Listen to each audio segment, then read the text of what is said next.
अस्सलाम वालेकुम।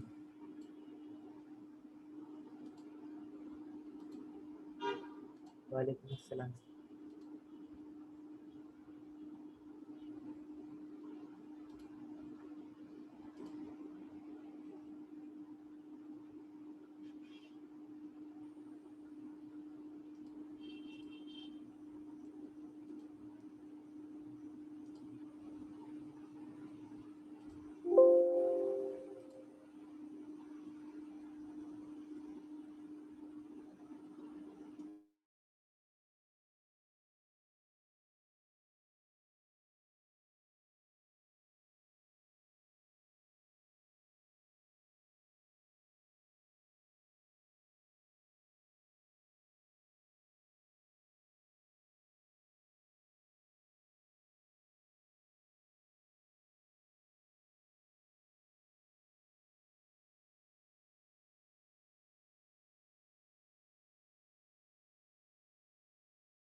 जी, slides visible हैं सबको? माइक्स आपके म्यूटेड हैं, रिप्लाई करें सारे चैट के अंदर। अच्छा, तो लास्ट टाइम बेटा जो हमारा सेशन हुआ था वेडनेसडे को, तो उसकी स्लाइड्स और रिकॉर्डिंग मैंने अपलोड नहीं की, जो है मैं आज अपलोड कर दूंगा। इसके अलावा उसमें जो स्लाइड्स वगैरह जो हैं हमने इस्तेमाल की वो मटेरियल भी अपलोड हो जाएगा GCR पे, और वीडियो भी अपलोड हो जाएगी। अब उससे रिलेटेड उस टॉपिक में किसी को कोई सवाल है तो बताएं। अगर कोई सवाल है तो अभी पूछ सकते हैं।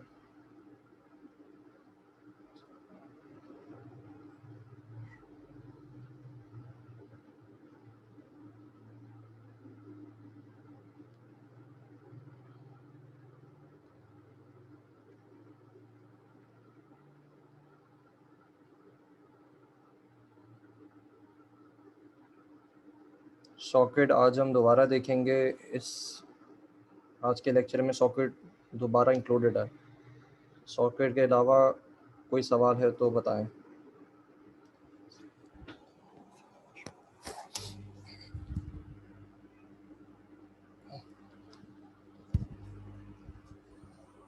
व्हाट्सएप ग्रुप कोई ऑफिशियल नहीं होगा। अगर आप लोग अपना पर्सनल व्हाट्सएप ग्रुप बनाना चाहें तो उसको बना के शेयर कर दें, सारे ज्वाइन कर सकते हैं उसको। लेकिन उस पर कोई भी अगर इन्फॉर्मेशन आती है, कोई भी नोटिफिकेशन आती है, तो it is not from my side, it is not official. जो भी ऑफिशियल कम्युनिकेशन होगी वो हमारी जीसीआर के ग्रुप से होगी।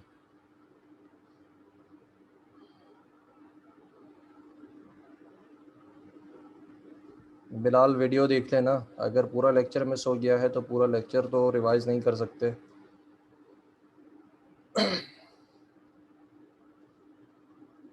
तो लास्ट लेक्चर की वीडियो देख लीजिएगा, उसमें से कंप्लीट कर लेना।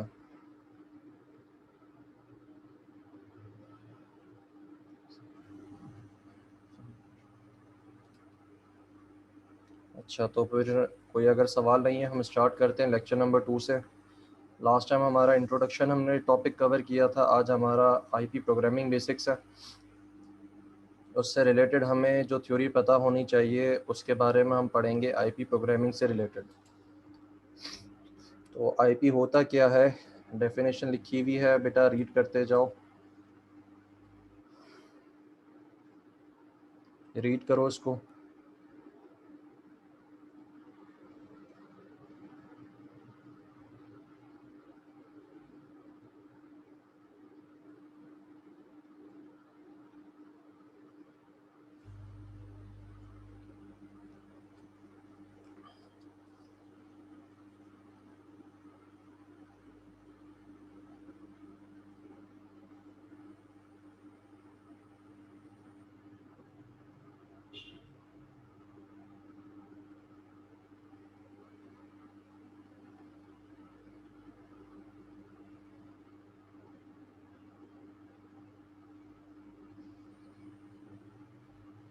अच्छा, इंटरनेट प्रोटोकॉल, इसको बाज़ औक़ात स्टूडेंट्स मिस इंटरप्रेट कर देता है आईपी को विद द आईपी एड्रेस। यहाँ पे आईपी का मतलब होगा आपका इंटरनेट प्रोटोकॉल। प्रोटोकॉल की बात हो रही है, आईपी एड्रेस की बात नहीं हो रही। अगर आईपी एड्रेस की बात हो रही होगी तो वहाँ पे पूरा मेंशन किया जाएगा कि आईपी एड्रेस, और अगर सिर्फ आईपी लिखा हुआ है तो इसका मतलब इंटरनेट प्रोटोकॉल से होगा। इंटरनेट प्रोटोकॉल क्या कह रहा है इसके बारे में कि जो है core of the network programming होता है।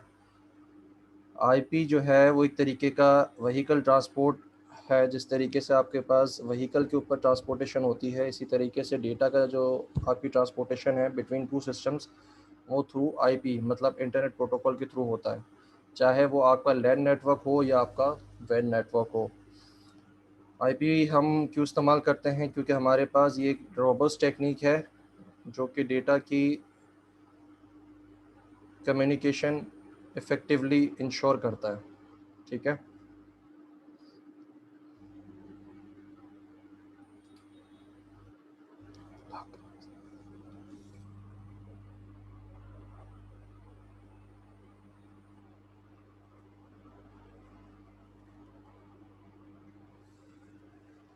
अच्छा, अब जब आप आईपी को यूज़ करते हुए प्रोग्रामिंग करते हो तो उसमें कुछ चीज़ों का ख्याल रखा जाता है कुछ फैक्टर्स को मद्देनज़र रखा जाता है, जिसमें से कुछ फैक्टर्स कौन से हैं। नंबर ऑफ़ क्लाइंट और सर्वर डिवाइसेस, आपके कितने सर क्लाइंट होंगे, कितने आपके डिवाइसेस होंगे जो कि सर्वर होंगे। उसके बाद इंटरनेट कौन सी किस्म का है, और कंजेशन कितनी है नेटवर्क के ऊपर। और उसमें जो है अगर कोई एरर आता है तो उनको भी जो है हमें जहन में रखना है प्रोग्रामिंग करते वक्त। तो इस स्लाइड को स्किप कर देंगे, इसको भी स्किप कर देंगे, इसको भी स्किप करेंगे। जी, अब इन डिटेल आईपी प्रोटोकॉल के बारे में कुछ बता रहा है, इसको रीड करो।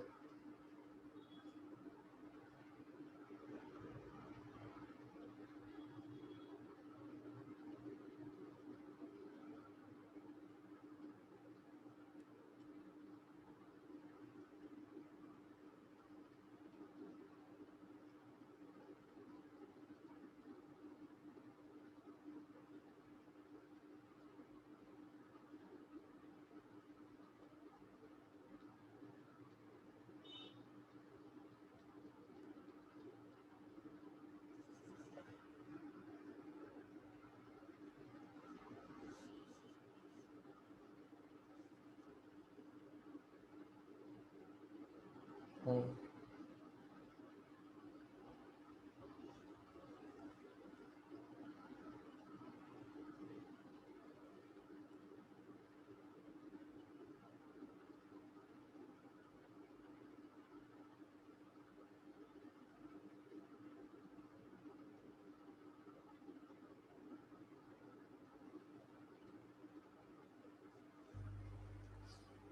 सब रीड कर चुके हो?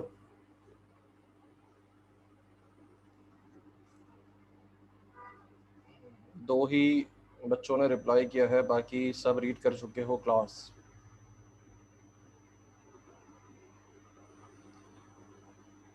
अच्छा।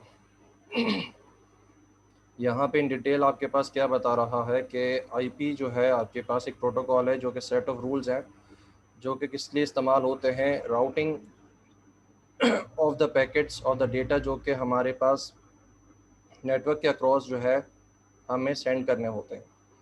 जो आपका डेटा की ट्रांसफ़र है वो छोटे छोटे टुकड़ों में जो है ब्रोकन होती है, कॉल्ड पैकेट्स। ठीक है, आपका डेटा जो है वो छोटे पैकेजेस में अरेंज किया जाता है जिसको हम पैकेट्स कहते हैं, और हर पैकेट के ऊपर आईपी की इंफॉर्मेशन लगाई होती है जिसमें आपको राउटर्स और जो बाकी डिवाइसेस हैं वो अपने पैकेट को रिस्पेक्टिव जगह पे पहुंचा सके, इसमें वो मदद करता है।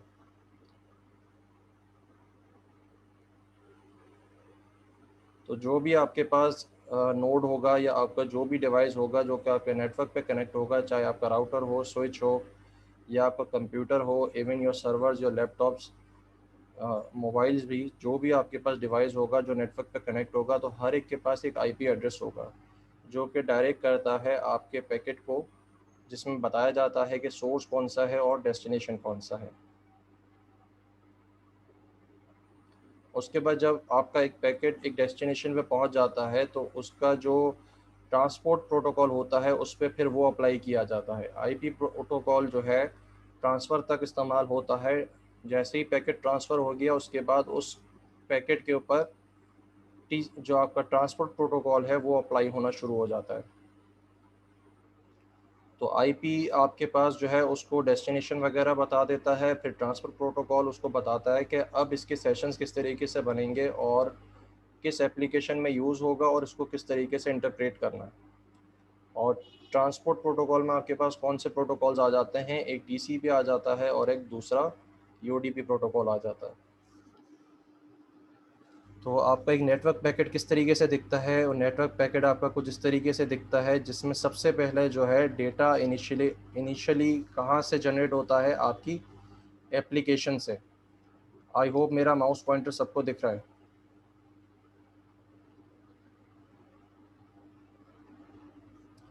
तो सबसे पहले एप्लीकेशन जो है वहाँ से आपका डेटा जनरेट होता है, उसके बाद वो सबसे पहले कहाँ पहुँचता है, टीसीपी के पास। टीसीपी का हेडर अटैच होता है। टीसीपी के बाद वो नीचे जाता है नेटवर्क लेयर वगैरह पे, जहाँ पे उसके ऊपर आईपी एड्रेस जो है उसका हेडर अटैच होता है। फिर उसके बाद ईथरनेट एड्रेस जो है वो अटैच हो जाता है। तो सबसे पहले अब जब पैकेट रिसीव होगा तो कौन सा आपके पास लेयर ओपन होगी, ईथरनेट हेडर की, उसके बाद आईपी हेडर की, उसके बाद टीसीपी हेडर की, उसके बाद इवेंचुअली आप अपने डेटा के ऊपर पहुंचोगे। तो इंटरनेट पैकेट जो है उसमें कुछ प्री डिटरमाइंड लेआउट होता है उसका। ईथरनेट लेयर की अगर हम बात करें तो उसकी कुछ प्री डिफाइंड आपके पास लेआउट होता है, जिसमें क्या होता है, 6 बाइट का आपका ईथरनेट डेस्टिनेशन एड्रेस होता है जिसको मैक एड्रेस कहते हैं। 6 बाइट का सोर्स ईथरनेट एड्रेस होता है जो कि एक और मैक एड्रेस होता है। उसके अलावा 2 बाइट का एक प्रोटोकॉल आइडेंटिफायर होता है जो कि बताता है कि अगली लेयर के अंदर कौन सा प्रोटोकॉल इस्तेमाल हो रहा है। उसके बाद डेटा जो है वो कम से कम 46 से लेके 155 1500 बाइट्स तक का डेटा उस पैकेट में मौजूद हो सकता है। अच्छा, जब इन डेटा के बारे में बात कर रहे हैं तो आपने एक चीज़ का ख्याल रखना है, आपका डेटा जो है वो कम से कम मिनिमम 46 बाइट्स का लाजमी होना चाहिए, ताकि जब आप अपना पैकेट बनाएं तो एटलीस्ट वो 64 बाइट्स लॉन्ग उसकी लेंथ हो। अगर इतना नहीं होगा तो क्या होगा, कोलिजन्स जो हैं वो आने लगेंगे, और कोलिजन क्या होते हैं हम नेक्स्ट लेक्चर में इंशाल्लाह डिस्कवर करेंगे। तो जब पैकेट छोटे होते हैं तो कोलिजन्स आने लगते हैं और कोलिजन्स आते हैं तो आपकी इफ़ेक्टिव कम्युनिकेशन नहीं हो पाती। और अगर आपके पास कोई ऐसा डेटा है जो कि 46 लेंथ का नहीं हो पा रहा, तो आप क्या करते हो, उसमें आप पैडिंग लगा देते हो। पैडिंग का मतलब इस तरीके से आप उसमें डेटा का नल डेटा डालते हो या ज़ीरो डेटा डालते हो जिसका कोई मतलब ना बने। मतलब क्या होगा, अगर मैं 100 लिखना चाह रहा हूँ तो उसके आगे मैं 6 ज़ीरो लगा दूंगा तो इवेंचुअली वैल्यू क्या बनेगी, 100 ही बनेगी। ठीक है, तो दिस इज़ कॉल्ड पैडिंग। कोई सवाल इथरनेट लेयर में?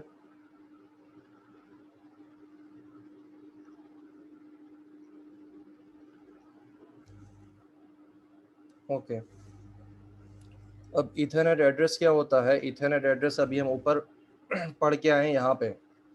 इथरनेट एड्रेस क्या होता है, आपके पास मैक एड्रेस होता है, जिसमें क्या होता है कि जब भी एक कंपनी कोई भी हार्डवेयर बनाती है जो कि इवेंचुअली जाके अटैच होना है इनटू अ नेटवर्क, तो उस पे वो क्या करती है, उस पे अपने वेंडर का नाम जो है स्टिक करने के लिए एक उसको कोड जनरेट करती है, जो कि 3 बाइट वेंडर आइडेंटिफायर होता है। बताया जाता है कि वेंडर कौन है, बनाने वाला कौन है, और उसके बाद उसका एक सीरियल नंबर जनरेट किया जाता है जो कि 3 बाइट का ही होता है, जो कि स्पेसिफिक होता है टू दैट वेंडर।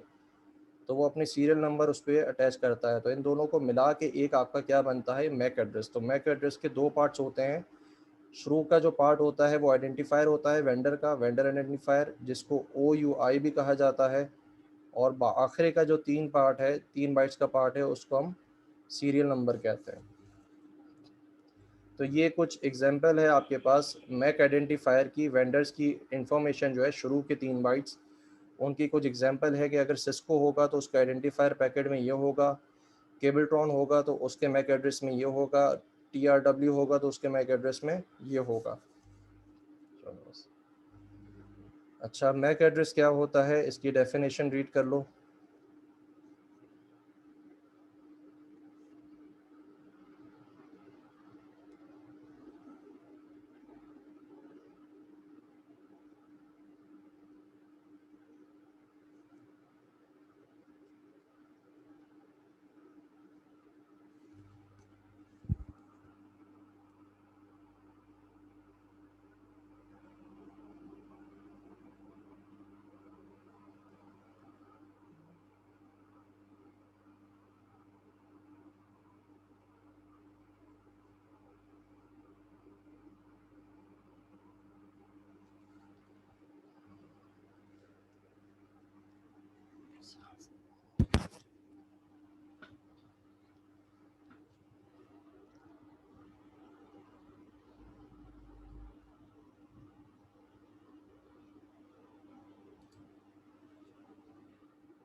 आगे चलें। ओके। अच्छा, इथरनेट के अंदर एक मल्टीकास्ट एड्रेस भी होता है, जिसका एक special form of ethernet address होता है, जिसमें only a subset of the network devices will accept the packet. जिसमें क्या होता है, आपके पास एक सबसेट ऑफ डिवाइस, उस एड्रेस जो होते हैं उसमें सबसेट ऑफ डिवाइसेस जो है सिर्फ वही उस पैकेट को रिसीव करते हैं। बिलाल खान, आपका जो पीसी होता है उसमें मैक एड्रेस कॉलन के अंदर हो या सिंगल में हो, उससे आपको फ़र्क नहीं पड़ता। जब आप इवेंचुअली देखोगे तो एक्चुअल फॉर्मेट जो होता है वो सबसे लास्ट में दिया हुआ है हाइफन के साथ। लेकिन जब आपको डिस्प्ले करवाया जाता है तो सिंगल में भी होता है। अगर उसको CMD के थ्रू देखोगे तो वो कॉलन में भी आ रहा होता है या हाइफन में भी आ रहा होता है। अच्छा, तो मल्टीकास्ट के बारे में बात कर रहे थे। तो जो सॉफ्टवेयर आप इथरनेट लेयर पे आप काम कर इथरनेट सॉफ्टवेयर आप इस्तेमाल करोगे, वो उसके लिए कॉन्फ़िगर्ड होना चाहिए to accept multicast address. Routing switching में बेटा सब नेटिंग आपने पढ़ा होगा, ये उसी से रिलेटेड बात कर रहा है। अच्छा, इथरनेट प्रोटोकॉल्स की कुछ वैल्यूज़ होती हैं। अभी हमने यहाँ पे पढ़ा था कि 2 बाइट का एक नेक्स्ट लेयर प्रोटोकॉल होता है आइडेंटिफायर के। अब नेक्स्ट लेयर में कौन सा प्रोटोकॉल इस्तेमाल होने वाला है, उसकी इंफॉर्मेशन कौन सा देता है, 2 बाइट का एक वो देता है, चंक देता है। तो यहाँ पे जो है आपके पास अब कौन सा प्रोटोकॉल अगली लेयर में इस्तेमाल होने वाला है, उसकी इंफॉर्मेशन अगर 0800 लिखा हुआ है तो वो आईपी होगा, अगर 086 होगा तो एआरपी होगा। इस तरीके से हर एक एग्जांपल यहाँ पे दी हुई है। इसके अलावा भी और हो सकते हैं। अच्छा, इसके अलावा एक आईपी लेयर आ जाती है। आईपी लेयर के अंदर कुछ फील्ड्स होती हैं जिसकी पूरी इंफॉर्मेशन यहाँ पे दी हुई है। अब आईपी लेयर के अंदर जो एड्रेस फील्ड्स होती हैं, इसमें आपके पास 3 हिस्से इसमें डिवाइडेड होते हैं। आपके पास कुछ हाई बिट्स होती हैं जो कि आइडेंटिफाई करवाती हैं कि कौन सी पैकेट स्कीम यहाँ पे इस्तेमाल हो रही है, एड्रेस स्कीम। उसके बाद एक प्री डिटरमाइंड नेटवर्क एड्रेस होता है। उसके बाद डिवाइस एड्रेस होता है जो कि उस नेटवर्क पे उसको असाइंड होता है। तो एड्रेस फील्ड्स के अंदर अगर हम देखें तो यहाँ पे क्या कह रहा है, आपके पास 4 हाई बिट्स जो हैं वो डिफाइन करती हैं एक क्लास नेटवर्क एड्रेस की। किस तरीके से, अगर कि मेरे पास सिर्फ 0 होगा तो यहाँ पे वो जो एड्रेस है वो किससे बिलोंग कर रहा होगा, क्लास टाइप ए से। अगर मेरे पास 10 होगा तो वो क्लास बी से। अगर मेरे पास 110 होगा तो क्लास सी से। और अगर मेरे पास 1110 होगा तो क्लास डी से। ये आपके पास क्लास ए बी सी और डी की एग्जांपल दी हुई है कि इनकी सब क्लासेस की क्या एग्जांपल्स हैं। तो क्लास ए जो है वो 0 से स्टार्ट होती है 127 तक, फिर 128 से 191 तक, उसके बाद 192 से 223 तक, फिर उसके बाद 224 से 254 तक। ठीक है, आगे चलें।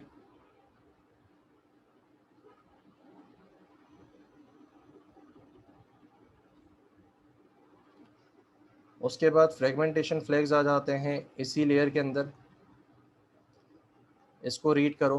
फ्रेगमेंटेशन फ्लैग्स किस लिए इस्तेमाल होते हैं, क्या होते हैं, उसकी इंफॉर्मेशन यहाँ लिखी हुई है, रीड करो उसको। कॉन्सेप्ट किस लिए इस्तेमाल होता है वो यहाँ पे लिखा हुआ है।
जी, सबको समझ में आ गया, रीड कर चुके हो सारे।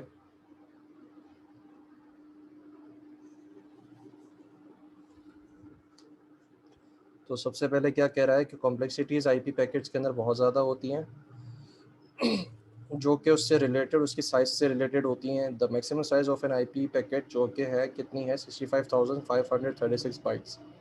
ये एक ह्यूज अमाउंट ऑफ डेटा है। तो आप जब भी पैकेट्स बना रहे होते हो तो जितना ज़्यादा लंबा पैकेट बनेगा, हो सकता है कि ट्रांसफ़र के अंदर उसमें एरर ज़्यादा आ जाए। जब आपके पास बिट ज़्यादा होती हैं तो ट्रांसफ़र के अंदर एरर आने के चांसेस भी ज़्यादा होते हैं। तो इसलिए हम क्या करते हैं, अपने पैकेट्स को छोटे छोटे हिस्सों के अंदर तोड़ के भेजते हैं। तो हर एक सेक्शन जो है वो कितने का बनता है, 1500 बाइट्स का हम बनाते हैं। फिर होता ये है कि जब इन पैकेट्स को जब हम रिसीव करते हैं तो अब उसके में क्या प्रॉब्लम आती है वो यहाँ पे लिखा हुआ है। तो फ्रेगमेंटेशन क्या होती है, फ्रेगमेंटेशन आपके पास ये जो तोड़ना होता है पैकेट्स का, इसको हम फ्रेगमेंटेशन कहते हैं। अब कैसे पता चलेगा कि मेरे पास जो पैकेट रिसीव हुआ है वो लास्ट पैकेट था या इसके बाद भी कोई और पैकेट ऐसा आने वाला है जो कि इसी इंफॉर्मेशन का हिस्सा है। तो जब एक ही डेटा को आपने बहुत सारे हिस्सों में तोड़ दिया, पैकेट्स में तोड़ दिया, तो अब आपको मार्कर लगाना पड़ता है जो कि आपको बताए कि यहाँ पे अब ये पैकेट ख़त्म हो चुका, अब इसके बाद जो आएगा पैकेट वो इन्फॉर्मेशन कुछ और होगी।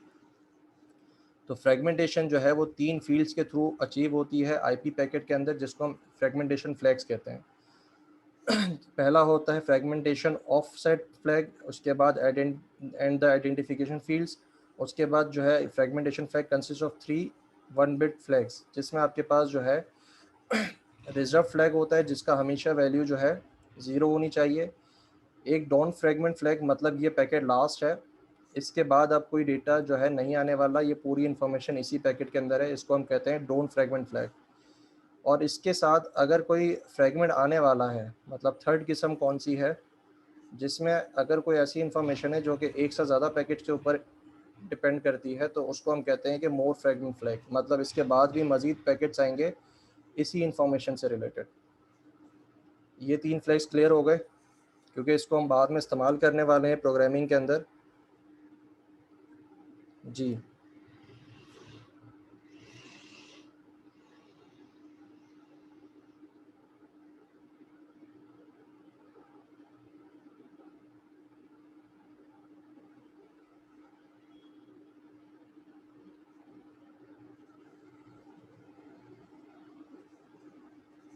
एक ही स्टूडेंट का रिप्लाई आया है, बाकी का क्या स्टेटस है?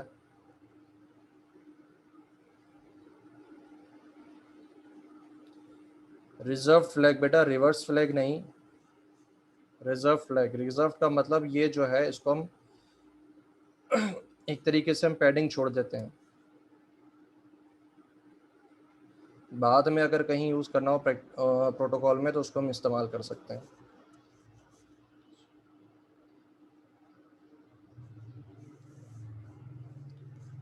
अच्छा, एक फील्ड होती है टाइप ऑफ सर्विस फील्ड।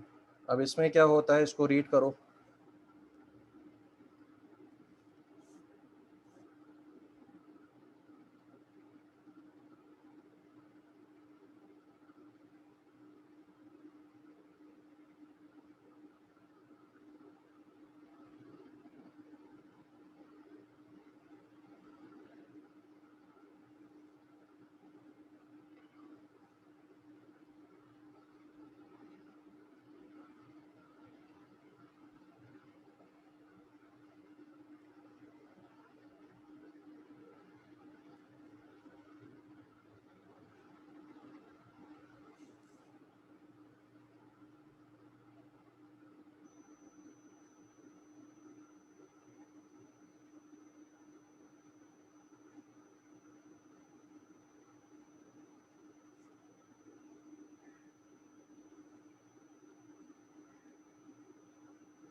जी, तो QoS जो कि क्वालिटी ऑफ सर्विस है,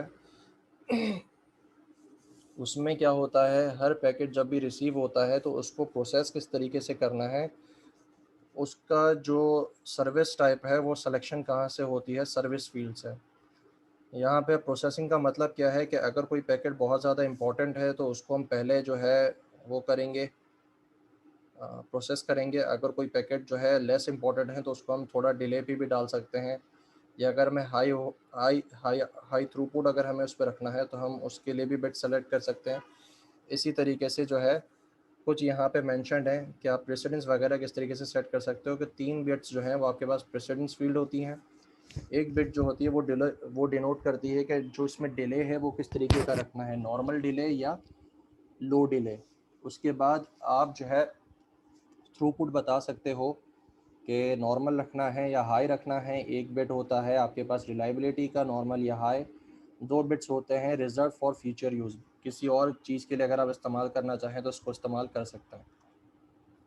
तो यहाँ पे आपके पास जो है प्रायोरिटीज़ का जो हमारे पास 3 बिट्स थी, उसकी एक एग्जांपल यहाँ पे दी हुई है कि अगर 000 होगा तो रूटीन है, इसको रूटीन में जिस तरीके से बाकी पैकेट्स को हैंडल किया जा रहा है उस तरीके से किया जाए। अगर 001 है तो प्रायोरिटी है, मतलब इसकी प्रायोरिटी जो है आपने सेट करनी है। उसके बाद अगर 101 है तो उसकी इमीडिएट प्रोसेसिंग करनी है। अगर 011 है तो मतलब प्रोसेस करो और उसको डिस्कार्ड कर दो फ्लैश। इसी तरीके से बाकी एग्जांपल्स यहाँ पे जो है आपको दी हुई हैं।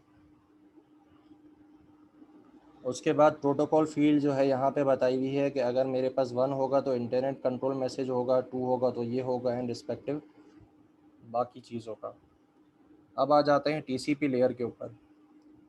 अच्छा, टीसीपी लेयर क्या कह रहा है आपके पास कि जब आपके पास कनेक्शन इस्टेब्लिश हो जाएगा, हम फिर डेटा क्या कर सकते हैं, सेंड कर सकते हैं बिटवीन द डिवाइसेस, जो कि हमारे पास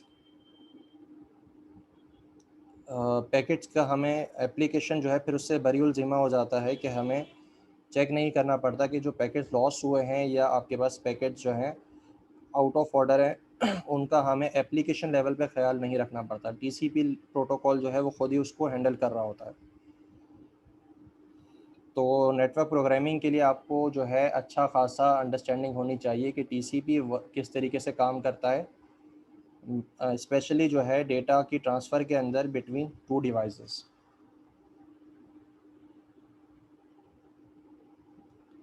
इसको रीड करो सारे।